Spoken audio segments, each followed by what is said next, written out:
billionaire heiress crashed her life into his quiet corner of the world. She didn't know he held the key to the empire her father built and the secret of its rot.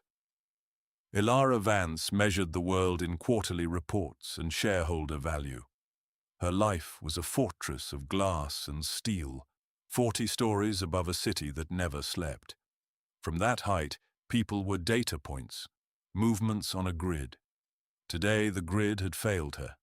Her German sedan, a marvel of engineering designed for autobahns, was comprehensively defeated by 2 feet of Appalachian mud. The engine whined, the tires spun, spraying brown muck against pristine, ridiculously expensive windows. She was in a place called Oak Creek. It was less a town and more a rumor whispered between hills. Her presence here was an anomaly, a glitch in the system. Vance Equity was acquiring 10,000 acres for its new flagship data center. 9,992 of them were already secured. The final 8 belonged to a man who, according to her file, was a woodworker, a craftsman. The word felt archaic on her tongue. She killed the engine. Silence rushed in, thick and unfamiliar. It was not the sterile quiet of her office, but a living thing, filled with the hum of insects and the rustle of unseen things in the woods. A tow truck had been called. The dispatcher had laughed. Maybe tomorrow, he had said, if Jed felt up to it. So she walked. Her heels, each costing more than Jed's weekly wage, sank into the wet earth. She abandoned them by the roadside, a sacrifice to this unforgiving landscape. The address was a mailbox with peeling paint. A long gravel drive led to a house that seemed to have grown from the land itself. It was made of stone and dark wood, with a porch that wrapped around it like a protective arm. Smoke curled from a stone chimney. A man was on the porch. He was splitting wood, the rhythmic crack of the axe, the only sharp sound in the soft afternoon. He was tall, built with the dense, functional strength of a man who worked with his hands.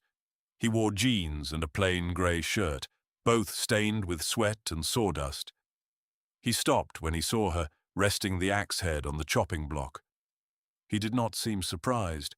He simply watched her approach, his expression unreadable. Elara summoned her corporate persona, the armor she wore into every boardroom. Mr. Mercer, she presumed. He nodded once. The silence stretched.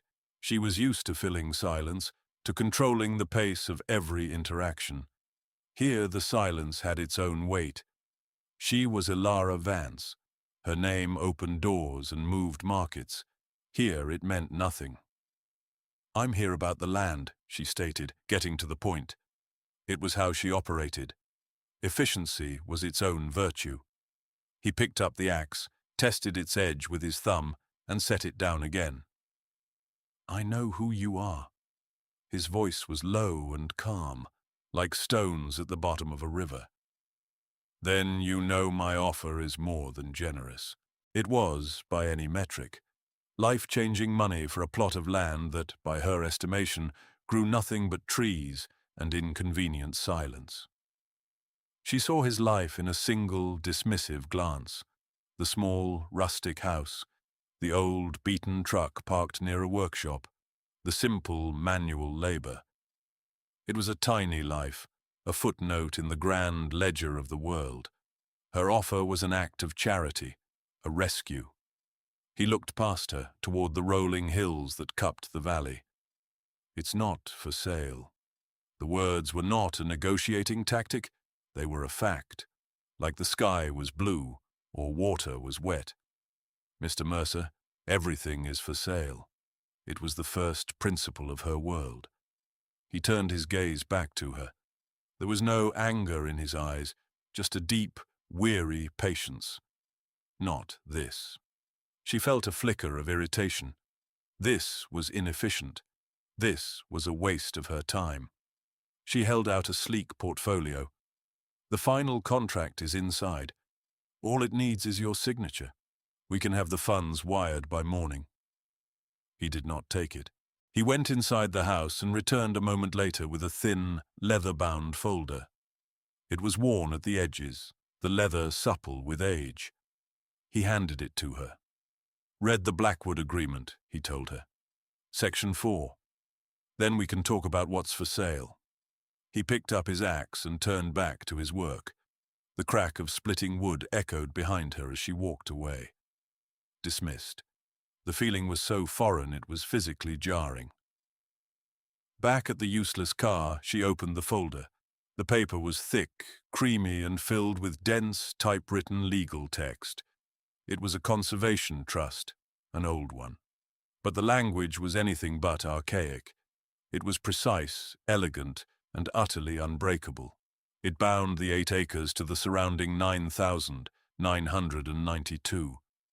One could not be developed without the other being returned to its natural state, in perpetuity. It was a poison pill, crafted with genius-level foresight. Her company's entire 10,000-acre acquisition was worthless, contingent on this one man, this woodworker. Her phone finally found a whisper of a signal. She called Anya Sharma, her head of legal, her most trusted ally in the concrete jungle she called home. "Anya," she said, her voice tight, "pull everything you can on a man named Cale Mercer and find out what the hell the Blackwood Agreement is. I sent you a scan." There was a pause on the other end. Then Anya's voice sharp with disbelief. "Elara, where did you get this?" "From him. Elara, this document, it's a legend. It's taught in contract law at Harvard. They call it the architect's gambit. It's considered legally perfect, impossible to break." Elara's mind struggled to connect the two images. The man splitting wood, a legendary legal document. "Who is Cale Mercer?" she asked, her own voice barely a whisper. Anya was silent for a long time. Elara could hear the frantic clicking of a keyboard. "Oh my God," Anya finally said. Elara waited. "His name isn't on the skyline of the city anymore, but he helped build it." Cale Mercer was the head of mergers and acquisitions at Sterling, Wade and Croft for a decade. He was the architect. He structured the deals that made half the modern corporate landscape. Then, 8 years ago, his wife died. And he vanished, just walked away from it all. Elara leaned against the cold metal of her car, the world tilted on its axis. The man in the worn grey shirt wasn't a simple woodworker. He was a king in exile, and she had walked onto his land and tried to buy his throne for pocket change. She had mocked his tiny kingdom, not knowing he had designed the laws of her own. The local inn was a quaint, suffocating building filled with floral patterns and the smell of potpourri. Her car, Jed had informed her, needed a part that would have to come from a city 2 hours away. She was stranded, a prisoner of this slow-moving world. She spent the morning pacing her room, rereading the Blackwood Agreement. It was more than a contract. It was a piece of art. Every clause was a bulwark, every sentence a carefully laid trap for corporate raiders like her, like the man he used to be. In the afternoon, needing air, she walked into the small town square. It was a patch of green with a gazebo and a war memorial. A girl was sitting on a bench, drawing in a sketchbook. She had dark hair tied back in a messy ponytail, and eyes the same calm, steady grey as Cale Mercer's. She was maybe 7 or 8 years old. The girl looked up as Elara approached, her gaze direct and unafraid. "You're the lady with the stuck car," she said. It was a statement, not a question. Elara admitted that she was. The girl's name was Maya. She showed Elara her drawing. It was a tree, but not just a simple sketch. The roots were as detailed and sprawling as the branches, a mirror image underground. "Most people only see what's flowering," Maya explained, her voice serious. "They miss what's moving underneath." The words hit Elara with the force of a physical blow. a child's simple observation, and it perfectly encapsulated her own profound misjudgment. She had seen the woodcutter, not the architect, the small house, not the deep roots. Maya tore the drawing from her sketchbook and handed it to Elara. "For you," she said, "so you remember to look down." It was the first gift Elara had received in a decade that wasn't an obligatory corporate offering. It was the first thing that had no transactional value. She held the flimsy piece of paper as if it were a bearer bond. "Thank you," she said, and the words felt strange and new in her mouth. Genuine. Later that evening, her phone rang. It was Julian Croft, her rival on the board, the man championing the Oak Creek project. His voice was a slick, impatient weapon. "What's the delay, Elara?" he asked. "Don't tell me you can't handle one backwoods hick." "There's a complication," she said, choosing her words carefully. "A pre-existing trust." "I don't care about trusts," Julian snapped. "I want that land. The board wants that land. Make it happen." The line went dead. His tone was more than just ambition. It was a threat. An hour later, Elara opened her laptop to review the project files. She entered her password. Access denied. She tried again. Access denied. A small window popped up on her screen. User credentials revoked. She was locked out of her own system. Anya called a minute later, her voice frantic. "Elara, someone initiated a security protocol on your account. It's a total lockout. All your project files, correspondence, they've been quarantined, wiped." It was Julian. It had to be. This wasn't just a land deal anymore. This was a war. The next morning, she walked the half-mile to Cale Mercer's property. She needed to understand why. Why Julian was so desperate. Why Cale had built this fortress of paper and ink. She found him not at the woodpile, but mending a fence at the edge of his property. He moved with an unhurried competence that she was beginning to recognize as a hallmark of his character. "Land doesn't rush," he said, as if reading her thoughts. "You can't force it. You just have to work with it." She told him about the lockout, about Julian Croft. He stopped his work, his gaze turning distant, shadowed by a memory. "Croft," he said, the name tasting like ash. "I knew him. At Sterling Wade. He was ambitious, careless." He gestured toward his house. "You should probably come inside. The local inn is likely to have a sudden plumbing issue or a fire alarm test that lasts all night." She knew he was right. The attack had been digital. The next one would be less subtle. She followed him into the house. It was as simple and solid as the man who built it. The air smelled of wood smoke, lemon oil, and old books. Handmade furniture filled the rooms, each piece a testament to patience and skill. There were no flat-screen televisions, no buzzing electronics. There was a fireplace, a wall of books, and framed photographs on the mantel. Most of them were of a woman with a bright, intelligent smile and kind eyes. "My wife, Lena," he said, his voice quiet. Elara felt like an intruder in a sacred space. Maya was at the kitchen table doing her homework. She smiled at Elara, a small, welcoming gesture that eased some of the tension in the room. Cale made coffee, moving around the kitchen with an economy of motion. He put a cup in front of her.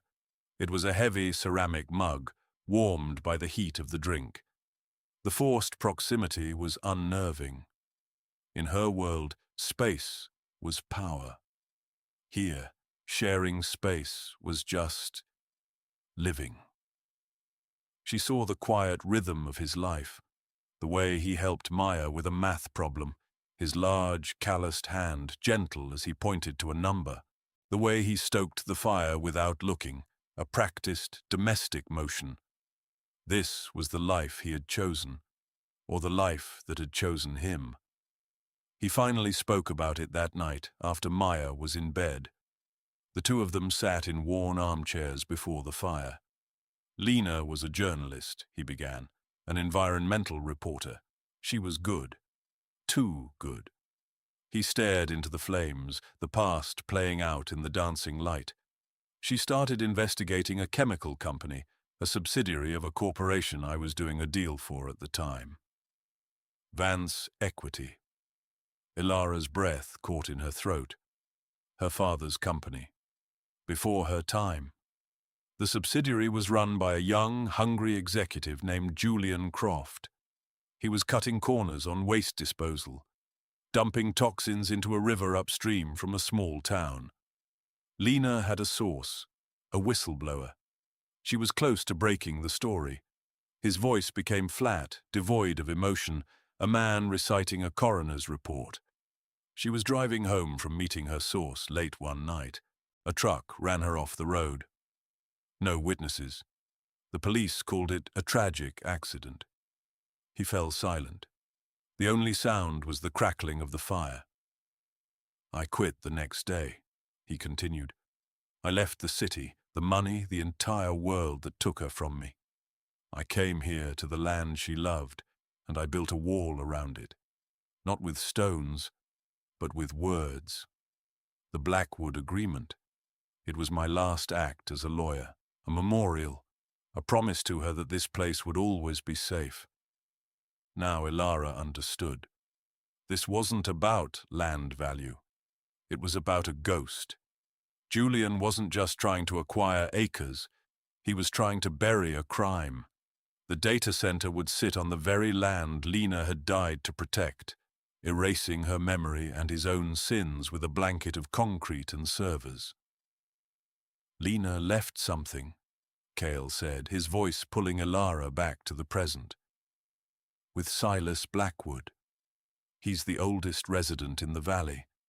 The agreement is named for his family. She told him if anything ever happened to her, he was to hold on to it. He never knew what it was. And I never had the strength to ask for it. Until now. The next day they drove Cale's old truck to Silas Blackwood's farm. It was a place that seemed to exist outside of time, with a barn that sagged under the weight of a century of winters. Silas was a man who looked like the hills, weathered and ancient and strong. He had kind eyes and a handshake like knotted rope. He listened to Cale without a word. Then he went into his house and came back with a small metal box. Lena told me this held the truth, Silas said, his voice raspy with age. Said the world might need it someday. Looks like someday is today. They opened the box on Cale's kitchen table. Inside was a stack of papers, a small accounting ledger, and a single data stick. And a letter. Elara read the letter first. It was from the whistleblower, a mid-level accountant at the subsidiary. It detailed the illegal dumping, the falsified environmental reports, and the slush fund Julian used to pay off inspectors and silence employees. It was a confession and an accusation. The ledger cross-referenced every illegal payment with dates and account numbers. It was meticulous. Damning. Elara picked up the data stick. This is it, she said. This is the smoking gun. Cale looked at the box, at the last remnants of his wife's final fight. For 8 years he had lived a life of quiet endurance, a passive memorial to his grief. Now, for the first time, Elara saw the steel of the architect return to his eyes. What do we do? He asked, and for the first time it felt like they were a team, an alliance forged in a quiet kitchen, miles from the world of power and greed. Elara felt a shift inside her. The cold, calculating machinery of her mind began to turn, but the fuel was different. It wasn't profit or victory. It was justice. She looked at the old rotary phone on Cale's wall. No GPS. No digital trace. We use their own weapons against them, she said. The bylaws, the corporate charter, the very rules they think protect them. She picked up the phone and dialed Anya's private number. Anya, she began, her voice low and clear. Listen very carefully. I'm going to give you a set of instructions. For the next 48 hours, she became the woman Julian Croft feared, the Elara Vance of legend. From Cale's quiet farmhouse, she orchestrated a corporate coup. She had Anya file an emergency petition with the board, citing fiduciary negligence and potential criminal liability. She had her pull the original incorporation documents for the subsidiary Julian had run. She had her trace the account numbers from the whistleblower's ledger through a labyrinth of offshore shell corporations. Cale was her silent partner. He made her food when she forgot to eat. He kept the coffee pot full. He sat with her late into the night, a grounding presence as she navigated the treacherous digital waters of her old life. She watched him with his daughter, their bond a quiet, powerful thing. He was teaching Maya how to carve a small wooden bird. His hands, which could draft contracts that brought nations to their knees, were infinitely patient and gentle as he guided her smaller ones. In that workshop, surrounded by the scent of cedar and the evidence of a life built on substance, not status, Elara felt the foundations of her own life cracking. Her penthouse, her titles, her vast fortune. They felt thin, brittle, like a veneer over a hollow core. The emergency board meeting was set for Friday. In the city, the heart of the beast. "It's time," she said to Cale. He simply nodded. "Are you coming?" she asked. He looked around his workshop at the tools on the wall, the half-finished chair in the corner. "Lena started this," he said. "I need to be there when it's finished." They flew back on a small charter plane, the only way to avoid the commercial terminals where Julian might have eyes. Cale wore the same simple clothes he wore every day: jeans, a work shirt, and boots. He looked utterly out of place in the sleek, sterile environment of the private airfield. And yet he seemed more solid, more real than anyone else there. The boardroom was on the 40th floor, the same view Elara had looked out on for years. Today it looked different, smaller, less significant. Julian Croft was at the head of the long, polished table. He radiated smug confidence. He saw her entrance, saw Cale standing behind her, and he smirked. "Elara," he said, his voice dripping with condescension. "Bringing the local color with you. I thought we were here to discuss a land acquisition, not a petting zoo." Elara ignored him. She took her seat. Cale stood against the back wall, his arms crossed, a silent, immovable object. She let Julian talk. He spun a tale of progress, of shareholder value, of the unfortunate delays caused by a single, uncooperative landowner. He painted her as emotional, irrational, unfit to lead the project. When he was finished, the room was silent. All eyes were on Elara. She did not raise her voice. She did not present theories or accusations. She presented facts. She laid a copy of the whistleblower's letter on the table. She projected the scanned pages of the ledger onto the main screen, the numbers stark and undeniable. She detailed with cold, legal precision how Julian had systematically defrauded the company and violated a dozen federal laws. And then she played the final card. Anya had found him, the whistleblower. He was old and sick and tired of running. He had given a sworn, videotaped deposition. Elara played it for the board. The man's weary voice filled the silent room, confessing everything. He spoke of the dumping, the cover-up, and the phone call he overheard. Julian, furious about a reporter who was getting too close, telling someone to take care of her, to make it look like an accident. Julian's face went white. The smug confidence evaporated, replaced by the raw, primal fear of a cornered animal. "It's a lie," he stammered. "All of it. Fabricated." But no one was looking at him anymore. They were looking at Elara and at the quiet man standing against the wall. The vote was unanimous. Julian Croft was removed from the board, effective immediately. All findings were to be turned over to the district attorney's office. As security escorted a sputtering, defeated Julian from the room, Elara made one final motion. "I move that the Oak Creek data center project be cancelled," she announced, "and that the initial capital investment be redirected. Half to a comprehensive cleanup of the river Julian's subsidiary polluted, and half to establish the Lena Mercer Grant for investigative journalism." The motion passed. It was over. A quiet, clinical victory in a sterile, air-conditioned room. But it felt more real than any deal she had ever closed. In the hallway, Cale looked at her. He didn't say thank you. He didn't have to. His eyes said it all. He had gotten justice for his wife. Not the fiery, vengeful kind, but a better kind. A quiet, permanent, structural kind. The kind that builds something new from the wreckage of the old. The kind an architect would appreciate. The weeks that followed were a blur of methodical deconstruction. Elara didn't just walk away from her old life. She dismantled it, piece by piece, with the same precision she had once used to build it. She tendered her resignation as CEO, effective immediately. She nominated Anya to take her place, a move the board, still reeling from the Julian Croft scandal, quickly approved. She put her penthouse on the market, the glass box in the sky, with its panoramic views and crushing solitude.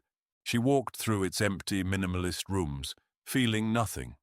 No nostalgia, no regret. It was a museum of a person she no longer was. She sold her stock in companies that didn't align with her new, still-forming principles. She liquidated assets, untangled trusts, and cut the golden cords that bound her to a world of empty acquisitions. Her father, long dead, had taught her that a person's worth was the sum of their holdings. She was beginning to understand it was the sum of what they were willing to let go. One crisp autumn morning, she packed a single suitcase into the back of a modest, practical SUV she had bought with cash. She left the keys to her old life on a marble countertop and walked out the door without a backward glance. She drove for hours, leaving the city in her rearview mirror until its steel and glass skyline was just a jagged memory. The road unspooled before her, leading her through rolling hills ablaze with the colors of fall. Red, orange, gold. The world was vibrant, alive. She arrived in Oak Creek as the sun was beginning to set, casting long shadows across the valley. The town was exactly as she had left it, quiet, unchanging. She didn't have a plan. She had no job, no home, no title. For the first time in her adult life, she was undefined. And for the first time, she felt free. She drove the familiar gravel road to Cale's house. Her arrival was unannounced, but it was not unexpected. He was on his porch, sanding the arm of a rocking chair. He looked up as her car crunched to a stop, and his hands stilled. He didn't smile, not exactly, but the watchfulness in his eyes softened. He had known she would come back. She got out of the car. The air was cool and smelled of wood smoke and damp earth. "I left," she said. It was all she needed to say. He nodded slowly, accepting her statement as a simple fact.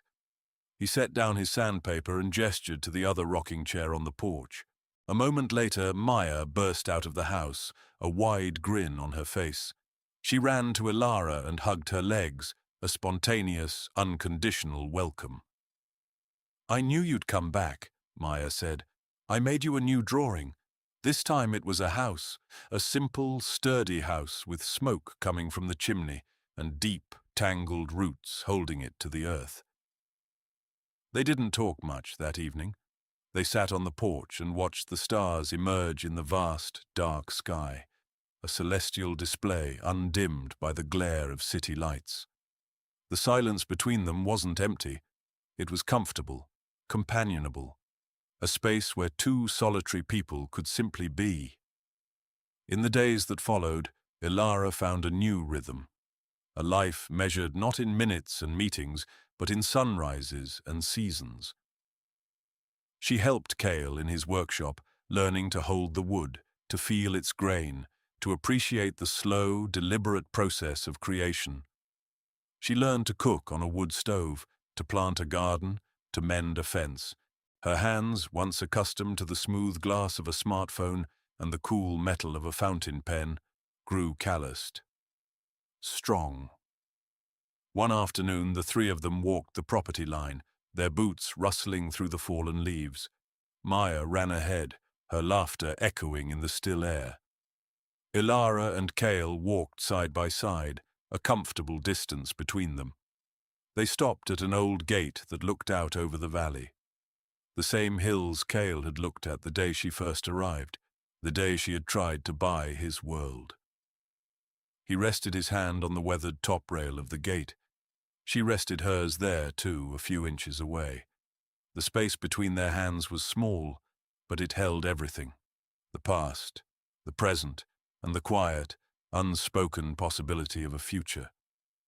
His fingers brushed against hers. It wasn't an accident. It was a simple, deliberate touch, a connection, a beginning. He looked at her, and this time he smiled.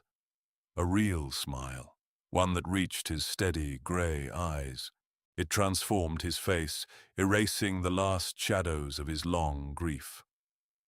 In that moment, Elara knew she was home. She hadn't acquired it.